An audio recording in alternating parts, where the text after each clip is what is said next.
tahun 68 saya orang yang pertama kali tidur di makamnya Kiai Hanan Babakan Ciwaringin, bapaknya Kiai Maktum, mungkin pernah dengar ya, yang terkenal konon di sana waliullah pada zamannya itu. Saya yang pertama kali tidur di situ. Saya mimpi di Masjid Al Azhar.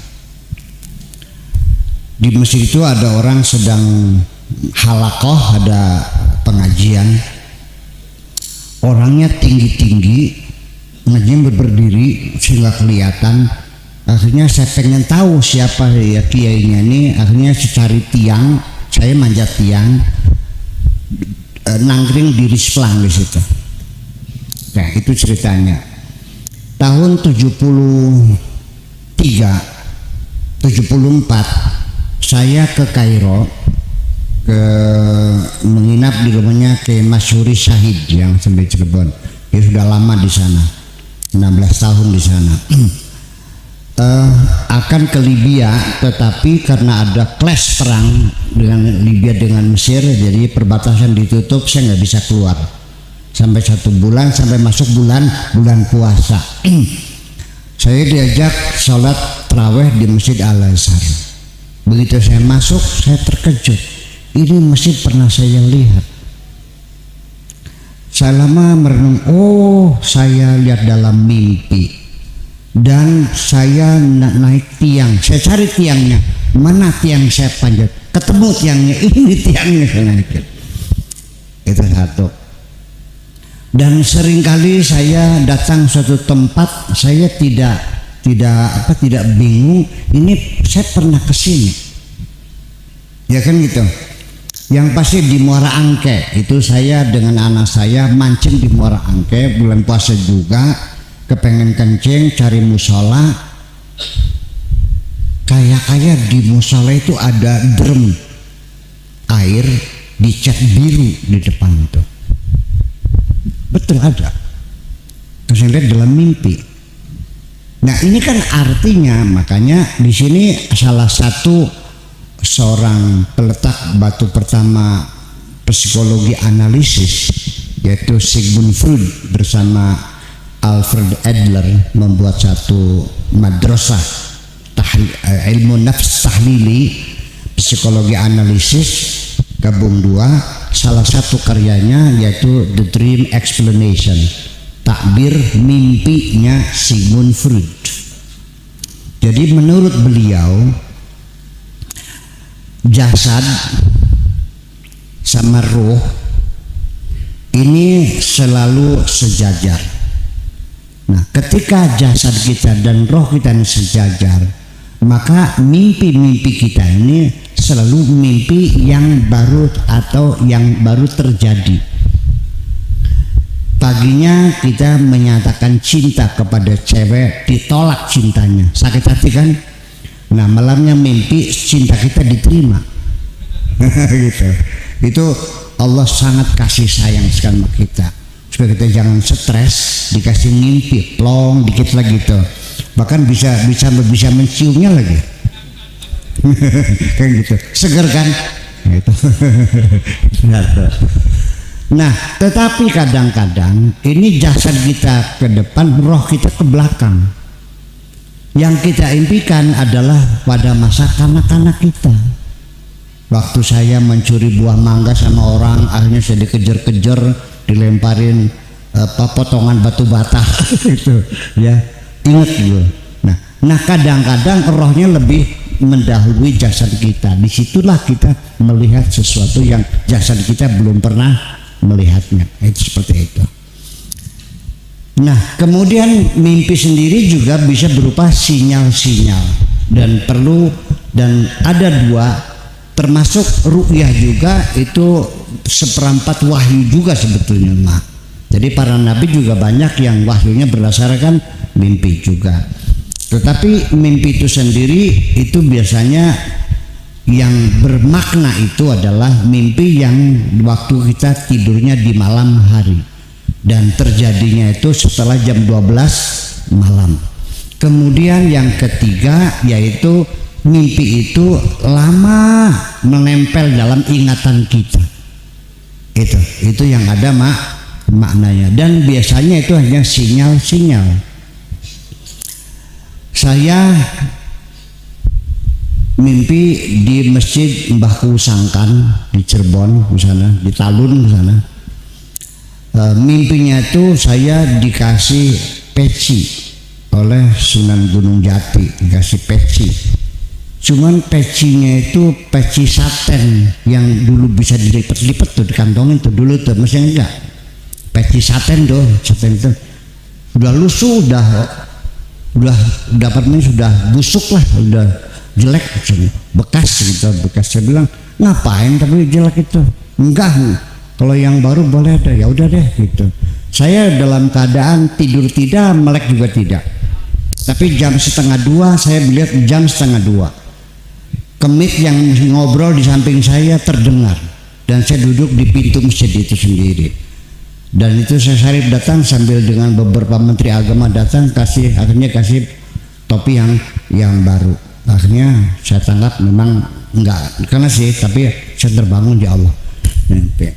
Datang ke Ki Maktum, saya minta coba pinjam Takbirul Manam Ibnu Sirin, kitab Takbir Manam karangan Ibnu Sirin. Saya buka kolan suah peci. Mimpi bikin peci maknanya begini. Mimpi melihat peci maknanya begini. Mimpi pakai peci jatuh.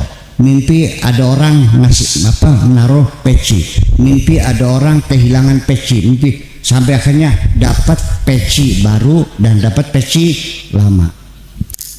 Dapat peci lama artinya saya nanti akan meneruskan karya-karyanya orang lain, meneruskan pondok pesantrennya kiai besar zaman dulu. Karena ininya pecinya baru, maka saya harus membuat pesantren baru dari nol. Betul nggak? Nah sekarang itu di sawah itu dulunya tempatnya perempuan, ya gitulah. Ya.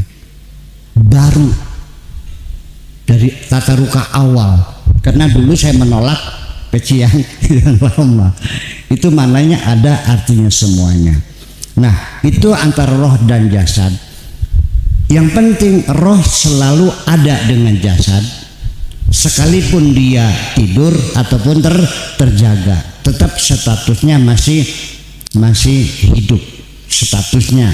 Hanya ketika itu organ tubuh kita dalam keadaan tidak berfungsi, maka kita dalam alam bawah sadar kita.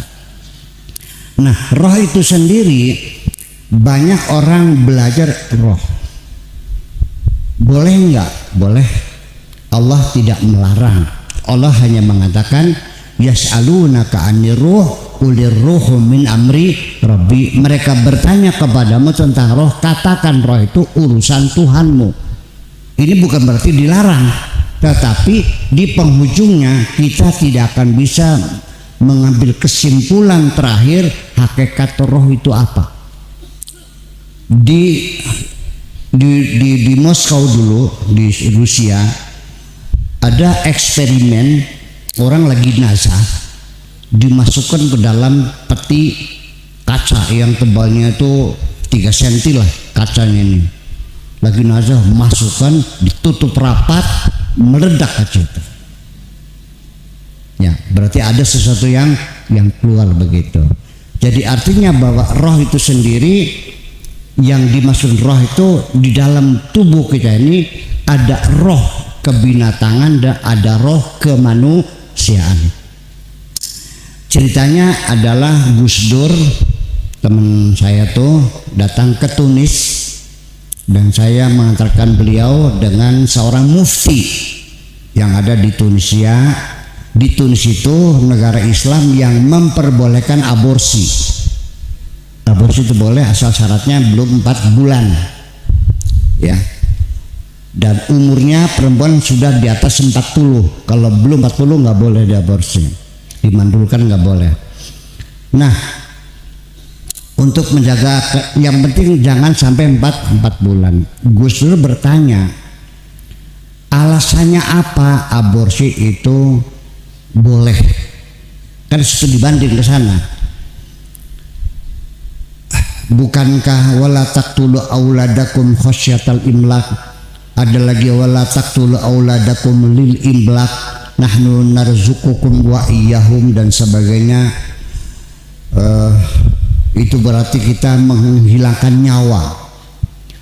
Kata muftinya, ya memang janin juga sebelum 4 bulan itu sudah bernyawa, tapi hak nyawanya nyawa kebinatangan, makanannya dari plasenta, dari makanan ibunya.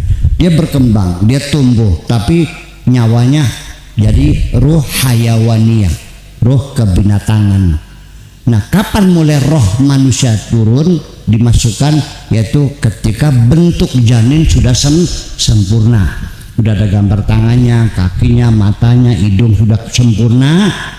Nah itu wa idza sawaituhu wa nafakhtu fihi birruhi, setelah bentuknya sempurna, wa nafakhtu fihi mirruhi, dan kutiupkan ke dalamnya dari rohku, faqa'u lahu sajidin. Allah perintahkan kepada malaikat untuk bersujud, artinya untuk membantu manusia.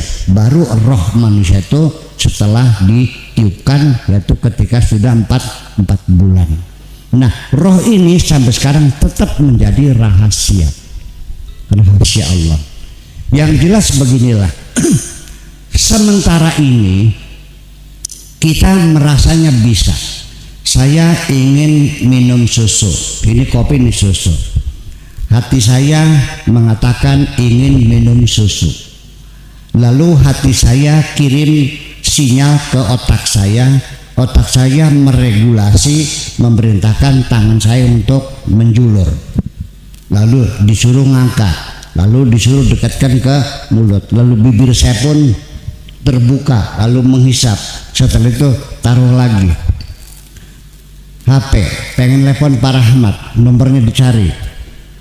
Selama ini kita beranggapan bahwa kita bisa berbuat, betul nggak?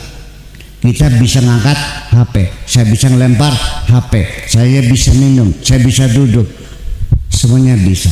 Itulah manusia dalam ketidaksadarannya dikiranya aku bisa, aku punya sesuatu, aku bisa berbuat apa saja. Nah, itulah makanya paling sulit orang untuk meyakinkan ada qada dan qadar Allah, paling sulit sekali. Karena manusia merasa aku bisa kok. Oke. Nah, sekarang ada kereta listrik ya. Listrik di atas loh. Apa namanya itu? MRT. Oke. Komando dari pusat, kecepatan naikkan 120 kilo. Oke bos, diinjek gas. Naikkan lagi 40. Kira-kira sampai gondang dia jam 11. Oke bos, lagi. Sampai di suatu tempat turunkan dulu karena tutupan pintu belum rapat. Tahan dulu. Oke bos, direm.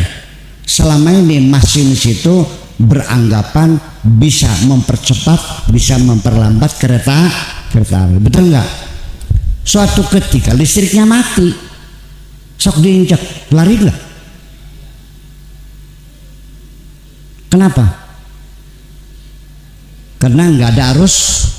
Sudah, kita mah nggak usah mikir jauh-jauh. Berarti roh itu kayak arus listrik, semuanya terkendali oleh Allah Subhanahu.